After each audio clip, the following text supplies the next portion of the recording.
sang, il est un élément important que l'on retrouve dans tout être vivant, les animaux et également l'humain. Et ce sang est d'une importance capitale. Nous sommes allés à la recherche et nous avons découvert avec M. Cessinou Adjobignon, Adéromou, près du phare, chercheur et praticien, ce que c'est que le sang et le sang du sacrifice. Il nous a donné assez de détails. Suivez, comprenez et soyez orientés. Cessinou Adéromou Adjobignon Fayinou, oui, nous dodito, oui, manouato, oui, fa canto, besoin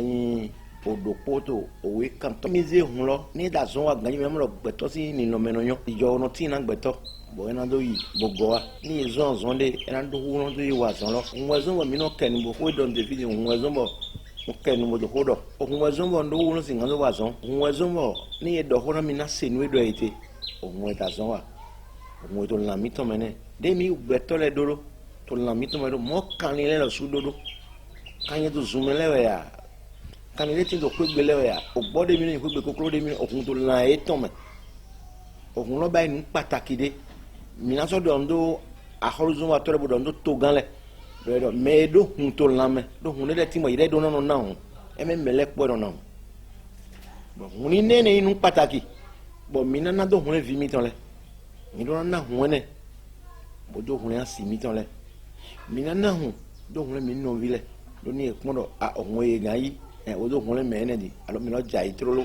bo hunlo ka oyipede me na wutu je no be dadangwa hunle iso mene go yoro ni mo hundi na lo go hunlo wa te to me na so mo inde me to hunina ho bon ba mi to le do bai iso no ya masin do go hunna me to mi wa manu wa to le de ama mi ton gbego ton me ya masin kun la do masin kun ma ton do wede nu me wole izama amasin kun wa ton mo godo Amamike, Bokushu, Bonu, Bohunde Hunteme, Amamizeda Doji, Boda, Boebi, Bodo, Ayon Vie, Amokaine, Kaine Pevine, le pot, où est un enfant, le pot, Yai, Kadu Numbonu, il n'y a pas d'antan, Okungongoa, Ohunteme, donc Ohumba nous pataki. Bon, mi a donné un tour de mutuelle de mon mais le pédé n'a pas été pédé pour mettre de job, bon, moi, ton coudio, bon, moi, ton peu, bon, moi, oui. Don't want to know why. Onlo super wow. Onlo anyway. You will not enemy. Migo a ogumito. Onwedo. Onwiyaga. Onlo super wow. Ondo do wa guy. Mi no attention. Mi no do attention. Onwido yaga mi no do. Mondo polo huene de supodo e mayon. Ni so we e mayon. E no no ba me. Ondo na so we bo sina so we mi na to gandi. Mi le ko so hun si awaji bo wa Amasia Wadi, et d'autres d'Amelo. Mais le pour fond, il y a mis ton là qu'on a massé là, d'autres qui t'ont bien il y a mis ton là. Mais qui t'ont des médecins, mais nous, mais convie, il y a mis ton là, d'autres qui t'ont. Mais pourquoi moi, il vient dans le mien autour, elle va un docteur, elle va un docteur. Tu me dis, vous gommez. Et vous gagnez nos ponts, à quoi ça vient nos gandis, et vous gagnez nos ponts, nous, les. D'autres ont attelé. Bon, et on a vu ton mia, trop bien, on a un coup sur ma rose, viro, sinon, au village, à Guadanato, au village, à Nuko. Donc, mais titan est d'auto, mais mon lait, il y a mis ton lait. Même là, il y a ma tango, mais non, moi, aux aigles, sauvé ton lait, moi, tout zoomé. Mais il y a ma lègue, sauvé ton lait. D'où il est à Manon de Horaï. Vous n'en d'eau, bois ma lègue. Donc, à Manon, à ton titan, sauvé ton lait. O pataki me cambio do bon o monto medali no tu edo timo nana mi paji da kele mo mi na pon mi beso vide mi jiji mi jivi egbe placenta ire ndo mi ndo do kuka e jivi ra gbo kuka na o kusi kan do no e kon kuko do gbe ko do polo won vi ogbena yi o vi lo okura iku kan etrero de jivi lo tro eteme ji mo e wa sin o sin po hun po me vi lo gbon wa gbe o sin po hun po o me vi lo gbon do wa gbe o sin ne hun ne ete ka yin na mi u gbe to le nu di bu si ta won yin na mi do nu di da gbe ton we wa nu di da de ma u ze do hando pa je de ma u to me po mi te ayi gbaji o hun lo de si ho do mi gbe po to gbe nu kan yi mi o do hun to la meto bo agwa vodun to me ro hun nu me sele bo mi ro hun le ba nu me se mi to jo amo le bo ka kon gbero plo je ka do bo to ro me po ye ma do hun to la me am hun de 1900 to me yi gbadi e ba jo amo mi ton le mi jo bo amo e o mo do ye no se ne ka no se mo to ro bo ma wu do no yi de mi na do ndo baba mi ton le bo do ndo di to le ìdí ń dọ́rọ́ mi láyé dọ̀ sọgbétọ́ lẹ̀ ìdí bẹ́ẹ̀ dọ̀ kó àmà lẹ̀ kótó nù kàmẹ́ nùyẹn ní lẹ tọ́gbó lẹ̀ sí wẹ́ tó sọ́n ẹ tẹ́ mi náà tó pàgì gòrán nù mí ẹsẹ̀ mi tán lẹ̀ yé mu náà ní mi zé kanlẹ̀ lé ògbẹ̀dátọ̀ dáná mi zé mi náà tó pàgì gòrán yẹ mi zé mi náà tó bí ọ̀nù yẹ ní mi zé kanlẹ̀ mi ká kó dẹ́dẹ́ rẹ̀ gbé mo zé gbọ́dọ̀ kó èdò tè ńlọ kúvitọ́ mi kó kútó hẹ́n tse nẹ́bọ̀ máa mọ̀ ẹ́ lẹ̀ ye ka do nyewe jo grand-papa ni pon grand-papa si hodi do teni no meto no si seton nyewe di maka yo grand-papa lo mamu e boya baba je si baba gun e go mu e boya baba je si baba so mu e abo baba je ma yo melo e ka se yin ko lo bo se nu yo eton bo mo nu e wa dai teme ro mele we wa nu monko boya ka to ten lo me ten na do pagigo ne uni mamu e bono eyo e je do egbe si azan ni ho boru po de ho bolo na mi ko de do bolo yido grava manyo me do mi wa to de ya no wa uwa yen te to egbe ten to me uwa yen te egbe ni do me di we to egbe un ze gboro po izo pa ki go na ina wo bolo ene mai vodu ne ko mi kun ai gba de me mi ton so lo bo ze gboro bo sin ko je flen bo yido grava ba sin ko bo gboro de me ndo mo kleun bo ye da gboro lo mi na so yo su do ene mi na sa si ayin lo mi na dunu lo de mi wu kan yo dana mi na dunu ndu e ya don sara ne donc mina bayi no iro do awaji je do nyiko me kulo to mi do flia lin don lo ete o to ka do wo hun lo do ko me mi je lo ne no di mi te gaji bona na gbaje me bo na do to mi le ya na do to no do mi te o hun ne de je ko me na hu no alin do lo ni to si amo no ye bi e o ya grand pa je bi e do mo lo fi en ko to bi baje ka je egbe nso jo na bayi wu gan mo alo to ni nyomi wu gan mo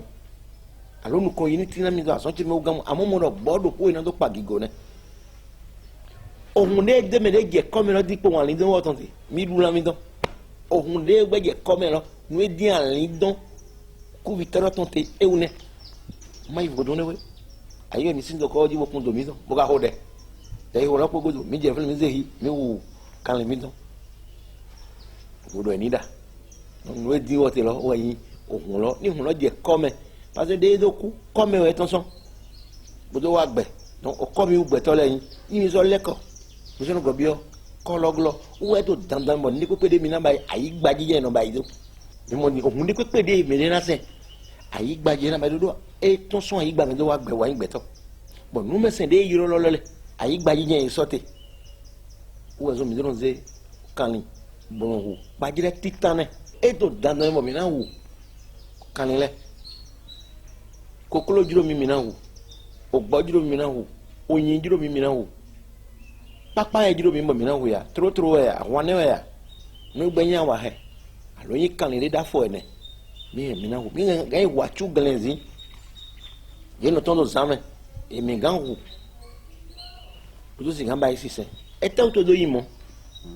nu ezombo e yimo e urie ni mina do ya to do mi tole mina do na ido mo lo ni e pon no yin no ye ni senkun jo amo mi tole vodo nu me se mi tole mi no wo kan le ete me mi kan de sondro wo kan lo mi u gbe tole mi do mi made ha nu me se le to ayi gbaje do hun e to lan ye to me mi na mo do nu me se le ti mo ni ina ba ndi pe na ye ina do simro ye re kan nu me se le ti mo ni mi na sa fo de ohun ja mi na mo na ye re dandan me de volet ti mo gbe to nu me se le me bo ye le mo zan ndi pe jino kun mi ton le do sin eto be kokwe sin eto me tv gbado iv mi no ze ni ati si se mi ton le o sin eto me pori agon ke mi ton le ni o sin eto me to nu me ohun ma yi ide o ho mi ton le de mi ze ho ohun ma de me o de me to o sin eto u e yire no zan mi na no kun mo je no me ne lo di mi te mi na mi eto to mi no ze ohun bodo no mi no ze kan le do me hun te bodo no sanvo una no me se mi ton le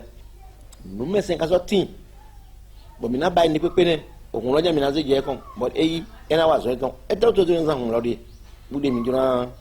dọ̀nà mi nínú ló kpó tó ń sàn mi ò dé ìjọtọ̀ àyè gbajì dẹ́ bótó tẹ́ bótó yìí bó kí gọ́lẹ̀ kún tó lan mi tán mẹ́ ní mẹ́rẹ́ máa dó kún tó lan mẹ́ máa kẹ́ ní máa dọ̀wọ́ máa bá yín dé pé mẹ́rẹ́ máa tọ́ tí ń bá tó mọ̀ títà náà ní mi zé hùn bozé kpanu kɔn jɔ amu mi tɔn de kpekpe de kɔnɔ zan hun bozé ne toro mina mo dɔ dɛ lɔnà yi bɔn n'o di mi te minu mo tsa